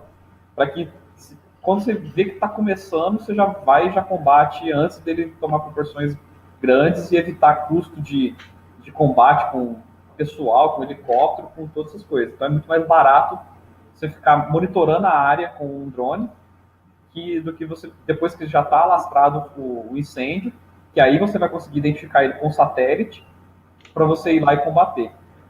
Então essa é basicamente a ideia do combate ao incêndio. Muito bom. Inspeção em linhas de transmissão. Esse é um tópico curioso. A maioria das pessoas não sabem como é que é feito isso hoje em dia. A maioria das empresas que trabalham com linhas de transmissão, as grandes empresas, né, cada estado tem a sua, eles fazem essa inspeção para ver se está tendo alguma quebra em algum isolador, se está tendo algum faiscamento. Esse tipo de inspeção, a mudança de temperatura na linha, tá? A mudança de temperatura significa que você tem alguma resistência maior ali, né? E aí pode indicar que está precisando de manutenção. Essa inspeção, até onde eu tenho visto, se alguém quiser procurar na internet, você vai ver, é muito bem simples. O pessoal põe especialistas ou técnicos especializados dentro de um helicóptero e vai voando com o helicóptero em cima da linha de transmissão. É bem curioso isso daí. O custo é muito alto e o risco é muito alto. Porque o pessoal fica praticamente para fora do helicóptero para olhar como é que está a linha de transmissão e com o equipamento identificar se está com variação de temperatura, se tem algum problema naquela linha. A linha de transmissão, nessa que precisa desse tipo de inspeção, eles são de altíssimas tensões, né? Eu não vou arriscar falar tensão aqui, que se vocês dois aí ou alguém mais lembra qual o valor. Vários kV. 800 São vários kV por aí. É muito alto. É mais. É coisa grande. Então, na inspeção seria o quê? Você colocar um drone com câmeras dedicadas para isso, para verificar talvez câmera térmica junto com a câmera RGB, e você vai voando próximo à linha de transmissão, verificando, fazendo exatamente o que a pessoa faria, né? 23 kV alguém falou aqui. O outro já falou 500 kV. Vamos ver quem dá mais. Segurança patrimonial. Essa inspeção de linha de transmissão, pelo menos na academia, é o primeiro ponto de iniciação científica que começa para poder, na parte de pesquisa em drone. A nossa equipe mesmo, ela surgiu de um projeto de iniciação científica que queria desenvolver um avião para fazer inspeção de linhas de transmissão. Se você for ver, a teoria é simples, porque é basicamente você carregar uma câmera pela linha de transmissão e captando imagens, que a gente enxerga, montando um mapa da linha, e as imagens térmicas para poder saber a variação de temperatura das linhas, para saber se tem algum problema ou não. Mas, basicamente, é muito mais rápido, barato e seguro você fazer essa inspeção com um drone, uma aeronave não tripulada, do que você usar, como o Milton citou, o que é feito hoje, que é o helicóptero. E o Brasil tem uma das maiores malhas de linhas de transmissão do mundo, se for ver. Então, para você fazer isso, esse tipo de fiscalização no Brasil é extremamente caro. O que basicamente eles fazem no Brasil? Eles não fazem. Então, quando tem um rompimento da linha, eles vão lá caçar onde está esse rompimento e arrumar. O que é absurdamente mais caro do que você conseguir ter uma fiscalização dessa linha e prever antes de ter a quebra da linha, que você consegue consertar aquilo lá muito mais rápido, muito mais barato. Legal. Vamos para os dois últimos tópicos aí para a gente passar a slide. Segurança. Vou deixar o nome aqui do drone modular, Mas eu não estou achando. Tranquilo. Se alguém quiser, me manda um e-mail, tá? E aí isso também vale para o pessoal que quer entrar no fórum. Me manda um e-mail no e-mail que a gente vai colocar aí no final. Me manda um e-mail pedindo a informação do fórum e pedindo a informação do drone modular, que aí eu vou procurar aqui e mando para vocês. A gente pode mandar no e-mail no final, a gente vai mandar um e-mail para todos com o slide. A gente pode colocar essa informação junto. Tá, é que o fórum eu tenho que ser por indicação, não é uma coisa tão simples. Então, eu peço para o pessoal que quiser entrar no fórum do Drones, me manda um e-mail e eu termino indicando essa pessoa para o responsável, né? Beleza. Dando sequência aí, a parte de segurança patrimonial é basicamente você não ter câmeras fixas na área. Você tem uma câmera móvel que você consegue você consegue cobrir todas as áreas e não ter pontos cegos. Porque o que acontece nesses grandes esqueci o nome, mas condomínios. Esses grandes condomínios, você tem pontos fixos onde tem uma câmera e você pode simplesmente observar qual que é diariamente onde essa câmera vai e achar pontos cegos. Você usar o drone para fazer essa parte de monitoramento, você consegue fazer rotas aleatórias que cubram toda a área de forma que você não tenha pontos cegos. Então você não consegue prever aonde vai estar sendo filmado ou não.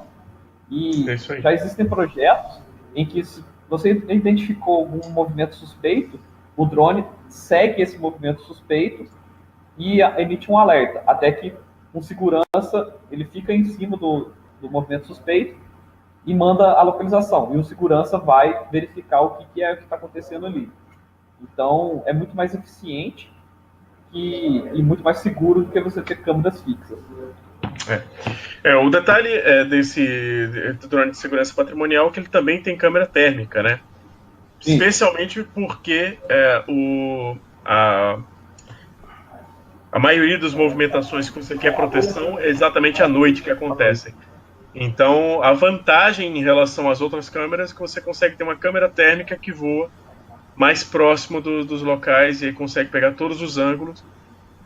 Com o tamanho, o volume do objeto que você está identificando, você consegue identificar se é um gato, um cachorro, um rato, e aí você também não é distraído por problemas mais simples, né? Então você é muito mais eficiente na segurança patrimonial.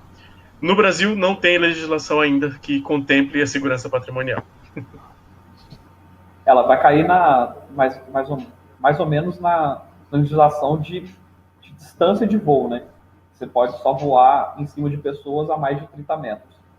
Então você vai estar um pouquinho barrado por essa legislação de voo sobre pessoas. Exatamente. Para finalizar, esportes e entretenimento. Acho que todo mundo já viu, né? Nos esportes tem muita gente que usa drone para filmagem, ou seja, o drone ele acompanha a pessoa na hora que está fazendo o esporte. Aí você vê muito de pessoal que faz snowboard, pessoal que faz trekking, que faz andar de bike, né, mountain bike. E aí esse pessoal está usando muito para esporte. Qual é o detalhe de drone para esporte? Ele tem que ter autonomia muito boa, ele tem que aguentar estar junto lá com o atleta durante algum tempo e ele tem que ter uma câmera muito boa, né? E aí, por fim, o entretenimento, que é a parte que todo mundo acho que já trabalhou, já viu, ou já teve, espero que todos já tenham tido a oportunidade de brincar com o drone. É super legal brincar com ele, é super legal derrubar o drone. E aí a gente... É o seu bolso que não gosta, geralmente. O bolso não gosta. Mas faz parte do aprendizado, derrubar ele. E o entretenimento é uma parte que no Brasil, se você está usando o drone para esporte ou entretenimento, o Brasil ele chama de recreação, né? A legislação ela é mais branda. Essa é uma vantagem interessante para a gente. O José fez uma pergunta ali da autonomia de monitoramento de linhas de transmissão. As linhas de transmissão geralmente é feita com asa fixa, não é feita com quadrotor. Então, você vai ter uma autonomia aí, pode chegar até 3 horas, dependendo da sua asa fixa. porque ele basicamente, você pode desligar o motor e ele vai planando, depois você liga de novo, você toma altura e vai planando de novo. Então, você tem uma autonomia muito maior do que você usar os quadrotores que não tem tanta eficiência assim. Existem algumas pesquisas nessa área de linha de transmissão que tentam tirar a energia da linha de transmissão. Existe campo elétrico que fica em torno da linha de transmissão, e aí eu conheço várias pessoas que já tentaram ou ainda sonham em fazer isso, que é colocar o drone ou multicóptero ou um avião, mas tirar a energia da linha de transmissão para manter-se em voo, né? Nossa, Quando isso acontecer, basicamente o assunto está encerrado, né? Energia não tem mais ninguém. Exatamente. Basicamente. Legal. Então vamos, já que a gente tocou em regulamentação, vamos falar um pouco aí sobre regulamentação aí no Brasil. Legal. Basicamente no Brasil tem esses 4 órgãos aí que são atualmente detentores da legislação em torno dos drones. A Anatel, Agência Nacional de Telecomunicações, que regulamenta as frequências dos rádios. A ANAC, Agência Nacional da Aviação Civil, que regulamenta pilotagem e regulamenta as aeronaves, né, o drone em si. Você tem lá que você faz o registro do seu drone e registro dos pilotos. A parte de pilotagem ainda está sendo discutida, um currículo padrão e o registro desses pilotos, se vai ter que tirar um brevet, alguma coisa assim, ainda está sendo discutido. DCEA, Departamento de Controle do Espaço Aéreo. Esse departamento ele controla tudo que voa. E basicamente o que ele quer saber é onde você está voando. Tanto a ANAC como o DCEA, você pode fazer quase tudo online. Você registra seu drone no site da ANAC e você está tudo pronto com ele lá. Após registrar no site da ANAC, você vai no site da DCEA e pede autorização para voar. Com observação, se você está dentro do drone recreativo, você não tem necessidade de registrar o seu voo lá no DCEA. Se você estiver dentro do trabalho do drone recreativo. Eu acho que não tem tempo de entrar a fundo em toda essa legislação. Se vocês tiverem essa vontade, e até eu recomendo a todos que entrem no site que está aqui no link, né, esse link das regras da ANAC, está no material. Você entra lá e aí você tem link para tanto o DCEA como para os outros. E aí existe o sistema do SARPAS que você cadastra lá no DCEA e pede autorização para onde você quer voar. Então, normalmente quem trabalha com drone na área comercial, o cara vai e pede autorização no dia que ele vai voar. Se é uma área tranquila de voo, a autorização sai rapidamente, às vezes no mesmo dia. Se a autorização, se for uma área que for um pouco mais perto de algum aeródromo, algum aeroporto, aí eles vão talvez demorar um pouco mais para responder, ou vão negar esse voo para você, né? Então é bom ficar de olho no DCEA. Por fim, tem esse MD aí, que é o Ministério da Defesa. Por que o Ministério da Defesa entra na história? É que existem algumas atividades que envolvem o Ministério da Defesa. Tudo que envolve a área de segurança pública e a parte de topografia tem que passar pelo Ministério da Defesa. O Ministério da Defesa, pelo que eu sei, ele está devendo regulamentação. Algumas coisas ainda não estão regulamentadas, como, por exemplo, algumas coisas de segurança pública e topografia. Então, vocês precisam, quem quiser trabalhar nessas duas áreas, quem quiser saber mais informações, tem que ficar antenado no site do Ministério da Defesa. A primeira vez que eu ouvi falar disso, eu pensei, segurança pública, tudo bem, né? Mas topografia, o que é que tem a ver o Ministério da Defesa regulamentar a topografia? É que tudo que tem a ver com mapa é matéria de segurança nacional. Se você está mapeando qualquer área e gerando um mapa, você está envolvendo segurança nacional. Então, o Ministério da Defesa regulamenta isso. Legal. Então, no Brasil, não pode ter transporte de carga e nem autônomo. Exato. Você não pode voo literalmente autônomo, que é como a gente comentou no início, que é sem ter um piloto que possa tomar o controle da aeronave. Isso é extremamente proibido. E transporte de carga. e voo por cima de pessoas, como a gente já comentou também, é só acima de 30 metros das pessoas. Então, esses drones que você vê fazendo filmagem de festa que passa dando rasante em cima da galera, está extremamente proibido. O piloto pode perder o drone dele se alguém denunciar. Tá, e esse piloto... sobre 30 metros, só um detalhe, 30 metros é de raio, tá? Normalmente é interpretado de um jeito errado. 30 metros de raio, você não pode chegar perto da pessoa. Não é nem por cima e nem pelos lados. Essa é talvez a maior dificuldade da legislação. Então você... e aí, por exemplo, os drones lá do Rock in Rio, eles estavam numa área controlada, distante de todo mundo, então teve uma autorização especial. Mas no Brasil também não pode enxame de drone. Por que não pode enxame? Porque você precisa de um piloto para cada drone. E aí, se você vai usar lá 100 drones, você precisa de 100 pilotos. Cada um com um controle remoto, podendo entrar em ação a qualquer momento. Como a maioria das vezes quem trabalha com enxame não tem isso, é impossível, né? Você não tem autorização de voar em enxame no Brasil também. Tá, só um detalhe, você comentou aí sobre o piloto ter certificação, isso ainda não está certo, ou já tem que ter piloto com certificação? Isso tá sendo discutido, tá? Tem que ter uma pessoa que tem experiência em pilotagem, para quem trabalha em comercial, porém não tem como fiscalizar, não tem uma área, não tem ainda um currículo básico, não tem a quantidade de horas que você tem que ter de treino. Então, beleza, já voei aqui umas 10 horas de drone, então já posso pilotar. Porém, eu sei de pelo menos 3 empresas que estão montando curso especializado nisso, e outras 5 ou 6 que já têm curso especializado para pilotagem de drones. E aí todas essas empresas estão em contato com a ANAC para propor o currículo padrão.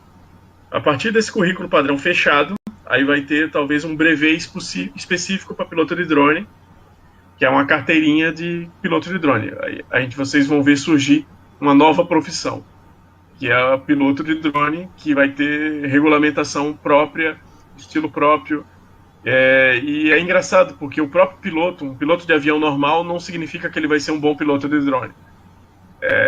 São características interessantes. A gente falou um pouco lá das aplicações, mas a gente não falou do Drone Racer, né? O Drone Racer, ele é o drone de alta velocidade, você vê drones voando a 100 km por hora, 80 km por hora, e o pessoal usa muito óculos de voo por vídeo. E o curioso desse esporte é que quem se dá bem nesse esporte são adolescentes. Quem se dá bem no esporte de Drone Racer é de 15 a 20 anos. Acima disso, a resposta da pessoa ela é mais lenta, né? E aí terminam que os mais velhos eles não são tão ágeis com o drone na mão. E aí terminam não ganhando os campeonatos de Drone Racer usando o FPV, como o Thiago aí colocou no chat. Legal. Então, aproveitando aí o gancho, vamos falar das competições. Não, tem os desafios, né? A gente não falou. Mas, talvez a gente pode ir para a competição aqui. Depois a gente fala aí dos desafios no final. Aproveitando o gancho aí. Então, acho que o Rodolfo pode dar mais detalhe aí. Basicamente, questão de drones, as competições que existem hoje são competições de inteligência, que são, no caso, as que eu participo na nossa equipe, que é basicamente completar missões com o drone tomar decisões sozinho para completar as missões. As competições de velocidade, que é como o Milton acabou de dizer, são os drones racing. Você tem um circuito pré-determinado em que o drone tem que passar e não ganha quem ser mais rápido, basicamente. As competições de manobra, em que é basicamente freestyle, o piloto faz certos tipos de manobras que são mais difíceis de fazer, se ganha mais pontos. Então é por questão de pontos mesmo, das manobras. E competições de combate. Existem muitas competições de combate que é simplesmente um drone batendo no outro, mas o ano que vem vai ter uma competição na Nova Zelândia, se não me engano, em que eles vão aceitar drones armados. Então, Caramba! Armado com fogo, qualquer coisa que você quiser conseguir colocar ali. Lógico que ele vai estar num ambiente fechado, que nem combate de guerra de robô. Você vai ter uma arena especial ali, mas a ideia deles é basicamente você pode armar o seu drone com qualquer coisa. Menos você colocar uma arma de fogo ali, isso não pode. Mas se você colocar fogo, colocar paintball, o que você quiser colocar, você tá liberado aí, dentro das regras ali. Mas... Pode falar, pô. Não, eu queria só comentar que as fotos aí que tá no slide, a foto de cima é um drone de competição de inteligência, né? Um drone autônomo. Essa competição ela chega a ser meio chata, porque os drones andam muito devagar, porque tem que ter um tempo de processamento, né? E normalmente, não sei se todo mundo consegue ver uma haste laranja que tem no canto direito da tela. Isso daí é que o drone ele tem que passar por dentro dessas hastes. Então, o local em geral ele é um local bem protegido, tem essas telas, tá vendo atrás ali? Tem uma tela para proteger as pessoas dos drones. Não é incomum o drone ficar louco e de repente capotar e às vezes ir para a plateia. Então você tem que estar protegido e o pessoal tem que estar alerta para sair correndo. Então, porque o drone está voando sozinho, né? Normalmente você não tem o piloto lá. Às vezes até ele está, mas o drone ele termina às vezes se descontrolando muito mais rápido do que o tempo de resposta. No chão, essas marcas, se vocês verem, são marcas de onde as equipes já caíram, né, ou pararam. Então, a organização do evento termina marcando até onde o drone foi sozinho, até qual passagem ele fez sozinho, né? E aí você tem vários arcos desses delimitando os locais. Já a foto de baixo você tem o drone de velocidade, né? Tem o Drone Racer, a competição de velocidade. Essa é uma foto, eu não sei se é uma foto real, ela é fictícia, tá? Mas foi uma foto que eu achei na internet.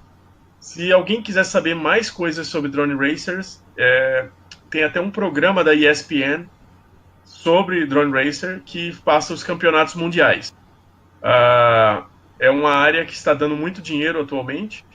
Acho que a última premiação girou em torno de $1 milhão. E o campeão mundial foi em Dubai. E o campeão mundial eu acho que é um moleque de 15 anos de idade. Caramba. Que parou de estudar só para virar Drone Racer e hoje é nessa área. Então, vamos dizer assim, é uma área que está crescendo muito porque ela envolve agilidade, né? Então, ele é um esporte. Não sei se é um esporte do modelo tradicional, mas ele envolve inteligência e agilidade na hora que você está voando, somente com a informação que você está no voo. Um ponto curioso que a maioria das pessoas não se tocam é que o drone, para voar para frente, ele tem que estar inclinado. Ele tem que estar, não sei se todo mundo está vendo aqui na minha câmera, para ele voar nessa direção, ele tem que estar inclinado. Então a câmera ela tem que estar apontada para cima, ela tem que estar apontada para lá frente. Então na hora que você para o drone, a câmera fica apontada para o céu. Então, você fazer manobra usando o óculos de FPV, né, que é o óculos de primeira pessoa, que é o que o pessoal usa para fazer essas corridas, você não vê tudo. Você consegue... Você pilota muito mais pela sensação, pela experiência e pela área que você já conhece pessoalmente, mas o voo em si, o óculos, ele não te dá tanta informação quanto deveria ser. Aí que as nossas imagens, elas atrasam. Então a pessoa ela tem que saber, o cara tem que já ter ideia do que ele vai fazer naquele exato momento, porque esses drones pode chegar a 150 km por hora. Então eles têm que saber, na reação, eu passei por aqui, daqui a poucos segundos eu tenho que virar, porque às vezes a imagem atrasa e ele passou já do local, na hora que ele vê, já passou. Bom, show. Por isso que é uma área em franco crescimento. Falar um pouco dos desafios, vocês estão aí na área, hein? Então, vocês podem falar um pouco aí do que vocês estão passando aí para trabalhar com drones. Bom, eu vou começar falando da regulamentação. A regulamentação brasileira que saiu em abril pela ANAC, depois ia sair do DCEA, e agora a gente está esperando do Ministério da Defesa. Porém, a regulamentação ela é muito simples ainda. Ela precisa ainda ter bastante melhorias. A regulamentação ela tem uma vantagem, que é permitir que as pessoas tenham seus drones e permitir que as pessoas possam trabalhar comercialmente com os drones. Vi alguém perguntando aqui no drone. E travou tudo. É um órgão de modelo do Brasil. De novo. Alô? Tem alguém? Tá tudo certo? Agora então, voltou. Tem que registrar o drone na ANAC. No site da ANAC. Você entra anac.gov.br. Tem lá, na página principal, ele tem algum banner, alguma coisa com o nome drone. Exatamente para que você possa entrar lá, ver a legislação e possa registrar o seu drone. Quem montou o seu próprio drone pode ser que tenha dificuldade, tá? Porque, em geral, o que é fácil de registrar são drones comprados. Você vai lá e compra um Parrot ou DJI, é facinho de registrar. Na hora que você vai montar o seu drone, aí pode ter um pouco mais de dificuldade. Está devendo ainda regulamentação para transporte, regulamentação para pilotos, regulamentação de aerolevantamento, né, que é a parte de mapeamento. Então tem muita regulamentação que ainda não saiu ou que está sendo trabalhada, né? A gente tem contato com esses órgãos. A gente sabe que tem gente nesses órgãos que estão de olho nisso. O que eles falam que estão esperando a demanda real. Estão esperando que pessoas queiram criar startups nessas áreas e começarem a demandar a regulamentação. E aí, com isso, a regulamentação começa a surgir, nascer com aquela pessoa, com aquela empresa. Okay? O segundo tópico, que é o alto custo de equipamentos profissionais, eu acho que ficou claro na hora que a gente estava falando lá dos preços. Dependendo da tua aplicação, você vai gastar muito dinheiro de investimento inicial para montar uma empresa de drones ou para ter o seu drone. E isso para mim é um grande desafio, já que eu tô no ramo do empreendedorismo, estou com minha startup, então é um problema esse alto custo de equipamentos profissionais. Um detalhe em especial desse custo é que o drone, para profissional, você termina não ficando somente com o rádio. Você tem que ter o que a gente chama de estação de base, a base station, que é para onde você vai fazer o planejamento da rota, que vai ter que ter um computador, às vezes vai ter um rádio mais parrudo, e isso tudo vai custando muito caro. Tá? Agora, essa parte de incentivo, eu quis dizer mais incentivo à pesquisa. A gente, na equipe, a gente passa está passando um grande problema, porque o governo não incentiva em pesquisa no Brasil, como todo mundo está cansado de saber, e principalmente em pesquisa de coisas novas, que é o caso do drone, que tem muito pouca, está começando agora a ser desenvolvido. Então, empresas e governo incentivam muito pouco.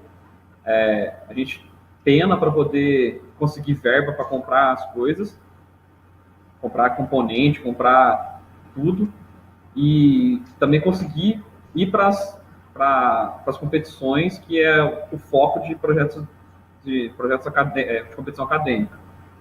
E o outro tópico é a questão de poucas equipes.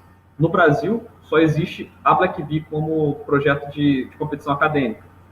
E já se viu que a melhor forma da universidade desenvolver tecnologia é a partir de competição.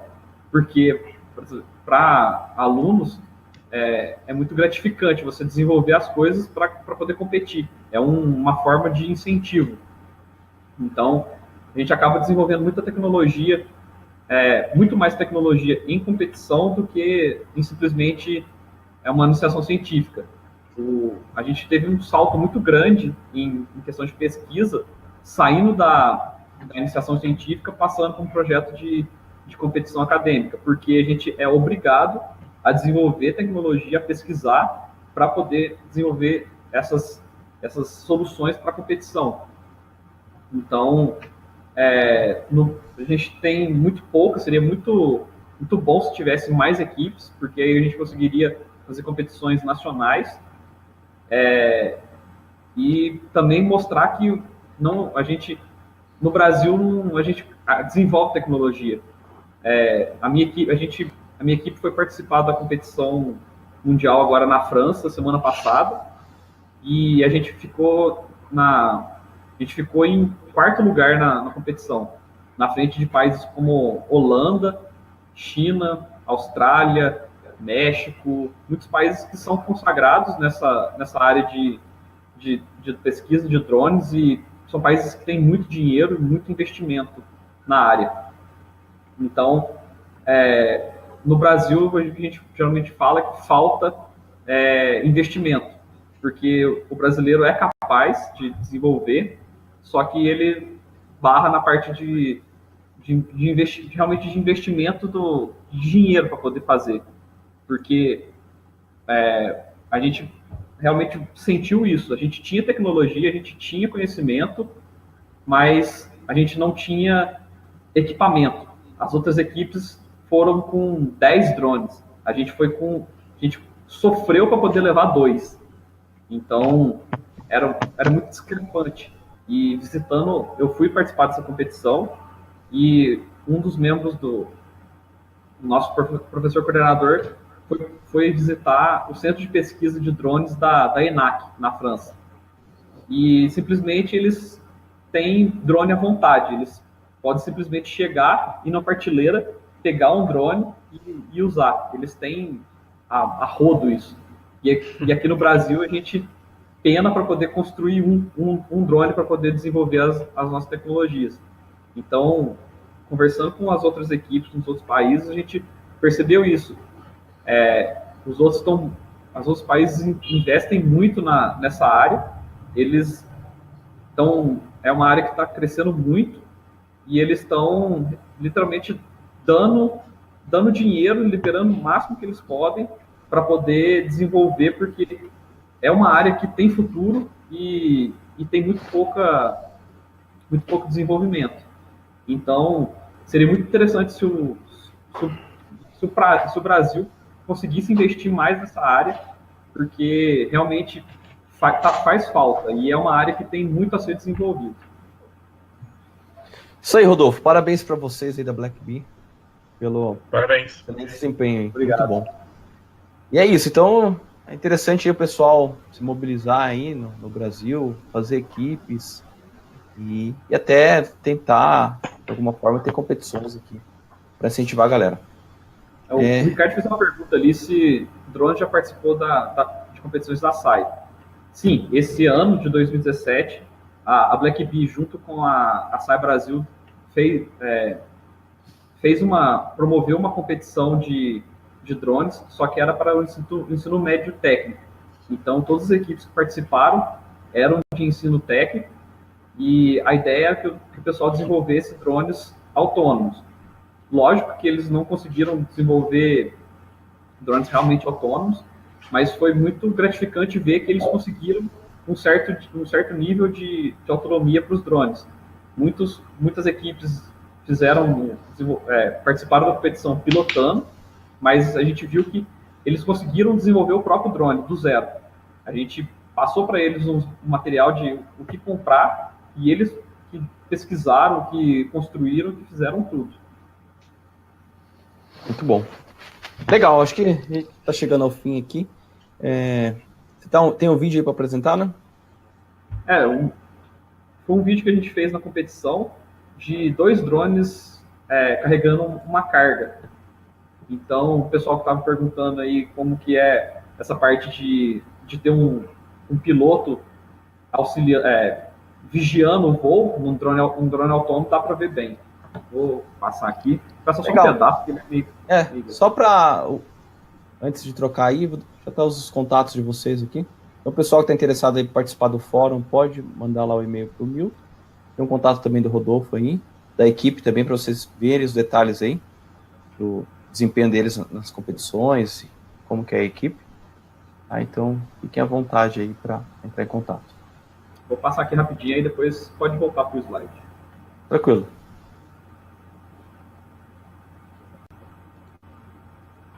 Aí você pode ver que são 2 drones, um distante do outro, carregando uma barra aqui, que é uma janela. E você vê embaixo os pilotos acompanhando. Eles não estão fazendo nada, eles estão apenas segurando o controle, para caso tenha algum problema, eles consigam retomar o controle. Aí, no final, eles pousam, os 2 drones pousam, tudo isso autônomo.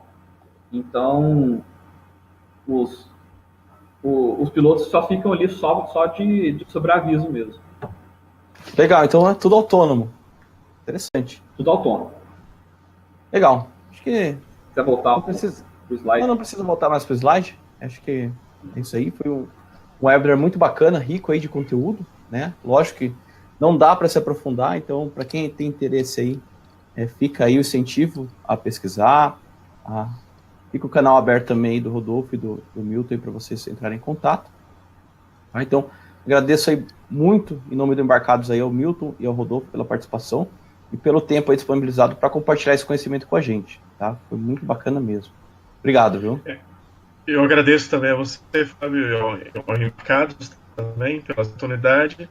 E queria deixar realmente aberto o canal aí para quem quiser me mandar o e-mail e pedir não só para entrar no fórum, mas qualquer outra informação, ficaria feliz de responder. Excelente. Eu gostaria de agradecer a oportunidade aí de poder falar um pouco sobre drones, que é uma coisa que eu adoro e que eu acho que o Brasil precisa desenvolver, precisa pensar nessa parte, porque é muito pouco desenvolvido e tem um futuro muito grande. Então, eu queria agradecer ao Embarcado pela oportunidade e quem quiser perguntar alguma coisa, pode ficar à vontade, nos contatos estão aí, pode mandar e-mail, pode entrar no Facebook lá, qualquer coisa. Excelente, obrigado. Então, o pessoal que estava perguntando aí sobre a apresentação, nós vamos mandar por e-mail e colocar também lá na página do Embarcados Experience, tá? Vocês fiquem tranquilos aí que vocês vão ter esse material. O webinar também fica gravado, então vocês podem assistir depois com calma os tópicos que foram abordados, tá? Eu convido vocês aí a participarem do próximo webinar. A gente não tem o assunto definido, mas na próxima semana provavelmente a gente já vai estar divulgando, tá? Então, a gente vai ter um webinar lá no meio de outubro, com o assunto aí da área, e provavelmente tem outro de empresas também mais relacionado aí com uma área específica, tá? E é isso, eu convido vocês aí também a curtir o Embarcados nas redes sociais, para quem não curte ainda, a ver os nossos artigos lá, que diariamente tem artigo novo. Caso vocês queiram colaborar também com o assunto que vocês estão aí trabalhando, vi que tem bastante pessoas aí no chat aí com conhecimentos aí de drone, fiquem à vontade para entrar em contato. Então é isso, galera. Obrigado, boa noite a todos aí e até mais.